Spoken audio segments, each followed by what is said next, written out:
Okay, welcome to Rick's Corner. This is segment 2 with Noella Downs.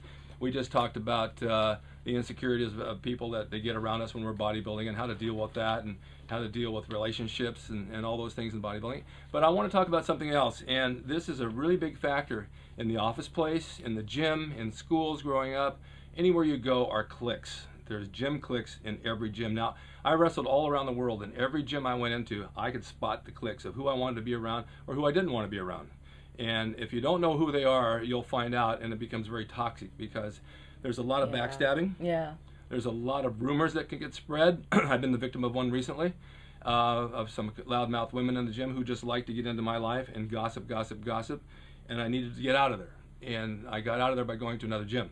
Not that I wanted to, but the benefits of going to the other gym, which is Gold's Venice, was actually a positive move for me because my workouts just skyrocketed.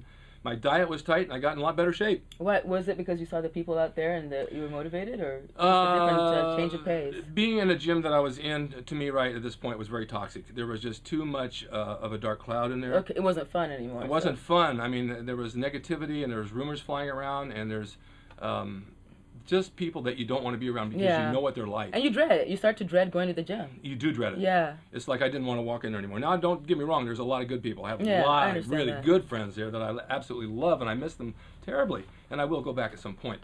But I needed to make this change in my life right now. And anytime a door closes, a new one opens. Absolutely. And rather than get negative and just sit home and not train, I decided just to go the other way and train even harder. Yeah. This happened to me 24 years ago when I broke up with a girlfriend.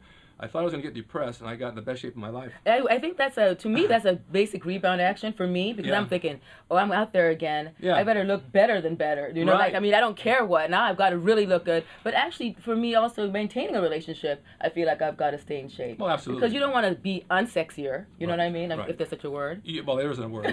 But I made it up. That's the sexier of that. You have to understand, I'm not doing this for anybody but me. Exactly. It has to really be about you enjoying it and you enjoying the results and feeling the I guess the rewards, both you know, mentally from just feeling like you've done something, accomplished something, even when you start the day, to getting your head straight and clearing it, and then also, you know, when you get your physicals and having like a great report on your physical internally as well. Yeah. So it's not just about how we look.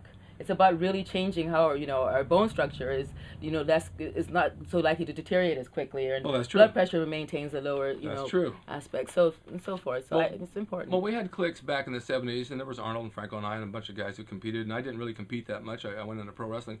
But those cliques were positive. Every time we'd go in the gym and those guys would hang out together, there was that camaraderie, and it was really good. So they motivated each other, they helped each other? They did, and there really weren't any women. There were 2 women in the whole gym. And I have nothing against women. God. I love women. Huh. I love you women out there so much. You have no idea.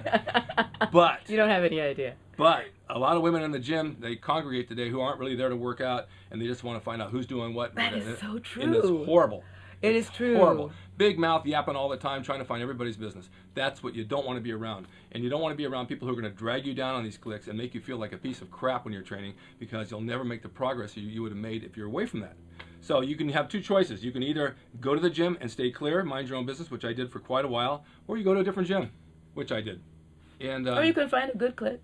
Or you can find a good clique. But it's usually 1 or 2 people. Yeah. That you just want to hang out with and that you find really positive. But generally, a clique as a whole, just by definition, is not necessarily there's positive. always one bad egg that can spoil the whole thing. You know, that can spoil it for you. And too much in your business.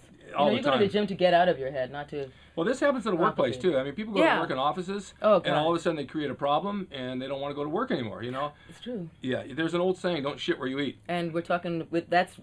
You know. Yeah. You guys know what I mean. And the number 2 thing is don't shit where I eat, because I'm going to go in there. So sorry. That's not a good thing, because you have to go back and face the day one day when that shit is gone and there's new shit that comes up. Absolutely. And you'll have to eat it. And but we were just talking also about how dating is like a huge no-no, and it's a really big temptation in the gym because you're seeing these people half clothed and looking sexier than hell and lifting weights, and the attraction is there. Whether or not you're really going to pursue that or not is a big thing. But there's a lot of flirtation going on, but there's a lot of relationship stuff, drama going on too, and you see the cheating and you see the lying and you see the different couples and the breakups and the oh my god, and then people aren't going to the gym anymore, and it just becomes a horrible gossip mill. You know? It's really a bad thing to get into, and I steer clear of all that stuff. I'm too old to put up with it, and I'm not going to do it anymore. I've been training since I was 18 years old, and my training is very, very important to me. And if I get sidetracked by people in the gym who aren't training or they're seriously there just to gossip and get in your face, then I leave. I have two choices: smack them, beat them up, break their necks, or leave. And I think I choose the second one because I don't want to go lift the bars in jail. So, you'd be very pretty in there, though. Yeah, I'd be someone's bitch, I'm sure. Yeah. Training at a different gym sometimes, not even because of these reasons, just to move around gives you a different outlook on training. Absolutely. I love going to all the different golds. Yeah. And I also like just going to like a yoga class or a Pilates class or a dance class, just because it gets you into different mode of, it shakes your body up. It does. But it also makes you think more carefully about what you're doing. Right. You know, you're trying different machines. You feel a little bit uncertain of where you're going. Right. So you're a little bit more. Well, that's exactly it. This gym I've been going to 20 years. I know every machine. I go in, I do the machines. Well, a press machine, for example. Down at Goals, they have one that doesn't just go this way. It goes this way. It comes together like dumbbells. Yeah. And I found that, and I found other things. Every time I go in, I find a new machine. Better equipment, or just different equipment. You know, it doesn't have to even be better. But everything feels different, and my body's responding like really crazy, like it was 30 years ago. Fantastic. I'm walking out so pumped I can hardly walk. It's a great thing. So making that change is good. You don't do it because of all these reasons. You do it sometimes just because you want to change. Yeah. And then you go back to the gym every once in a while. Just move around, try different things. But like I say, you'll go to another gym. Now I'm down at Goals in Venice, and there's Clicks there. And the minute I walked in, I spotted that one, and I spotted that one, and I spotted that one. I said, okay, that's where I'm staying away from all that. And I did. That's the smart thing. I think the best thing is to be sort of like semi-friendly and warm to everybody, and to just keep to yourself. And there's always a couple of people that you're attracted to, whether it's by their way that they are with you or whatever they're doing, or you're interested in how they're exercising. But you maintain a little bit of distance, and you kind of stay out of that whole mill, you know? Right. I don't want to get involved with anybody down there either because I'm going to go there for a while, and I don't want to have a problem. So, you know, that's just how it is. But my God, I mean, a good workout. It's just unbelievable. I'm going to have to come out there and work out with you. Anytime. Thank you. Anything but doing legs because my knees are killing me. Anyway, this is things you watch out for. You see this every day on TV in the workplace, and you see it on TV shows, and I don't know, gyms can be a real death pit for you if you get involved in the wrong stuff, and it can ruin your training. And of course, you're watching this because you want to train and get in shape and get ripped and be big and muscular and look good and look pretty. Or like slender and not necessarily big. Yeah. I mean, for the guys want to be big, the girls want to be slender. The girls want to be slim and hot and, you know, like that. Yeah. So I brought Noelle on so we could talk about this because she has pretty much the same point of view that I do. And it's something that we need to talk about because it's always sets and reps and diet, but this is other factors that enter into your life. And if your mood changes and if you're depressed and you don't want to go somewhere, you're not going to get the benefit out of it. You want to go and feel good when you walk through those doors. And when you walk out. And when you walk out, you want to feel like a king. So take that in stride and take a look around when you're in there and stay clear of the toxic vapor of people because there's a lot of them, especially now with the economy the way it is and the world the way it is, there's a lot of depressed people and they want to rub off on you and they want to ruin your day and your workout and it's just not worth it. So with that, is there anything else you'd like to add to that?